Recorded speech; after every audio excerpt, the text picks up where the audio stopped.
there's the trainee program guide, and that's the book I've written. I'm right now kind of upgrading the website, and I'm hoping to put some film from here on there. And it took me, this is the second version I wrote. I wrote one book first, and it wasn't really good, and then I started over and I wrote another book. And this one is very much focused on kind of advice, and it's very, very short. The reason why I wrote it is because I felt that when I started my trainee program, there was a lot of things I didn't know. And I felt if I could have read something like this, wow, I could have gotten a lot more out of it. I got a lot out of it, but I could have got even more out of it if I had taken this advice beforehand. So basically, I joined this trainee program in 2006. We were 31 graduates from all over Europe, 40 nationalities. And I remember coming in to the induction week, listening to the CEO of the company saying, there's so much opportunity out there with an American accent, and my biggest challenge within the next 2 years is to hire 10,000 people. 2 years later, we've gone from 80,000 to less than 40,000 actually, and then we've gone up again. So I spent time in Bedford Build Centre, 1 hour north of London, driving a forklift, carrying bags of cement, really working from the floor, really thinking at times, why did I get that SEMS double degree? I'm driving a forklift here. It's really just for 1 or 2 months, and you learn a lot about the business. You're going to be working for 40, 50, 60 years for a long, long time, so that time that you spend down there is very, very valuable. I spent time there. I spent time inside the counter, selling to customers, meeting some really interesting customers, seeing things that went on that you would never know once you get up to a function or higher up in a company, of small system errors that could cost the company quite a lot of money. Because you as a trainee, you'll typically both think about what's at hand, but you'll also have the bigger picture in mind. One of the things that I saw was that we would be working across before the screens, because the system was quite slow, an old legacy green system, and we would put in the order and click enter, enter, enter, enter, and all of a sudden, if the order was below £10, it would be popped up to £10. So if they were buying something for £3, we would print out a ticket and they would have to pay 10 for it, and they would never accept it, so we would do a credit note. That was how the system was set up. It was called minimum order charge. It made sense theoretically, but realistically what happened was that we were creating all these credit notes. A credit note costs a lot of money, and when you calculate it out across the whole business, looking at how many credit notes that we had just because of that small little system setup, it cost us at a very moderate estimation of it, was around, I think, £35,000, and a high estimate of it was much, much higher. That was one of the things I presented to our CEO later on, because you get an opportunity to do that. And we got the opportunity to do that, and you would probably as part of the trainee program. There's just one example, and there was many, many things. Barcode scanners, why don't we have them?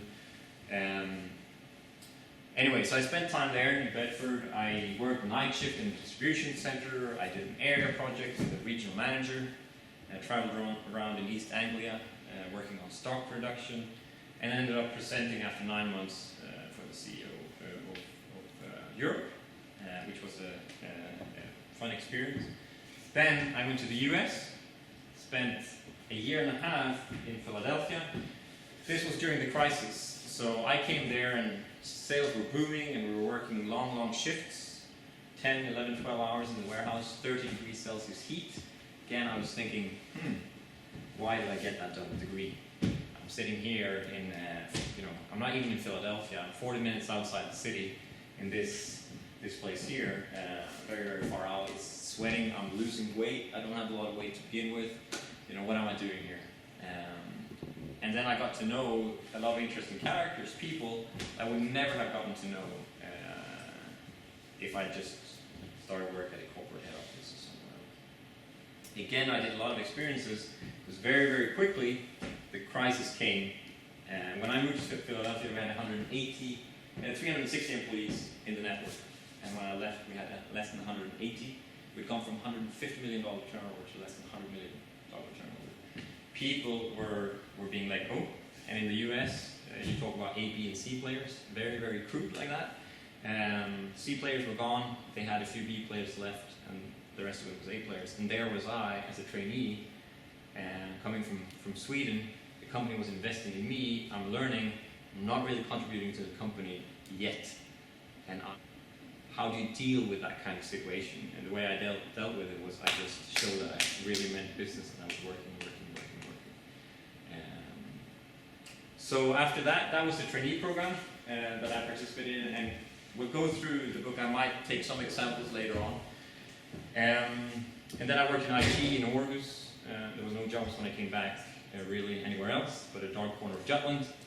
And then I worked in sourcing for the last 4 or 5 years here in Copenhagen, and the job I got was really the job that I wanted to do, join the trainee program. So it paid off, but it took 3 years before I got there. So you need to kind of have that patience. Today I have 5 people working for me. I work across the Nordics. We do sourcing work, we do change projects. I'm also responsible for our project management office. And I chose a sector, the building industry, which is quite behind. It's not necessarily very difficult to impress. I don't think they would have given many people with my experience responsibility for a project management office in other companies. But hey, it's an opportunity to learn. So that's kind of the warp speed, really warp speed of the trainee program. So I put the book in front of you, and really what I wanted to do was, I was hoping that I could give it to you beforehand, but we put this together so quick. So what I want you to do, basically, is you guys are part of the global generation. I start out the book with that. And what is the global generation? What do you think the global generation is? You all grew up with internet, you all had phones, you all had computers, you have possibility to travel. Finances are not really a restriction in that case. Go back to not that long ago, that wasn't the case. 70s, 80s, it wasn't that easy to travel. Open borders, you're typically ambitious, you have multiple languages, you have a certain mindset, you typically choose to travel, or you choose to do a double degree and things like that. Many of you are from all walks of life. You don't have to be upper class to be part of the global generation. You can be from all walks of life. And many of you want to get out of your comfort zone and try something new. And the challenge for many of you is kind of the life-work balance. So that's kind of how I start out the book, basically. So here's the content. So what I'd like to do, we'll talk about selecting a trainee program. Day 1, an introduction, which will talk about attitude. Then part 2 of the book is internal perception, your fellow graduates, how to relate to them.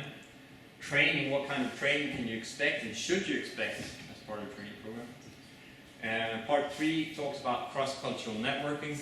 Many trainee programs today are multicultural. Then project and politics, you will typically run a project or 2 or more when you're a trainee, and you've got to deal with politics. Sometimes it's anchored, the project, sometimes the project won't be anchored. And you'll have to try and deal with that situation. And then relocating, typically you will be moving quite a lot, and there's certain things that comes with that. And then some key learnings. So what I'd like to do is, I'd like to divide you into 1 chapter each, and just spend 20 minutes where you just sift through the chapter that you've been given. So, Milan, if you take chapter 1, selecting a program, you take day 1, an introduction, you take attitude. Marcel, you take internal perception, fellow graduates, training, and then you two basically share. So you do cross-cultural networking, you do projects in politics, and you both look at relocating. Is that clear? Yes. Yeah? So we'll spend, and basically the task you have here is prepare a 5-minute presentation, use a flip chart. What are your key insights from the chapter? Some chapters are longer than others, just divide them equally. And how can you use those as you start your first job or career? you probably have your own experiences, so you can add that as well, of course. So it's not only the book here, you have own experiences to drag out. And then write one sentence of a key insight on a post-it and be ready to share it. So what I'll do is you will all share your post-it really quickly once we're done, and then we're going to go into the presentations, and you'll present, and I'll add my thoughts.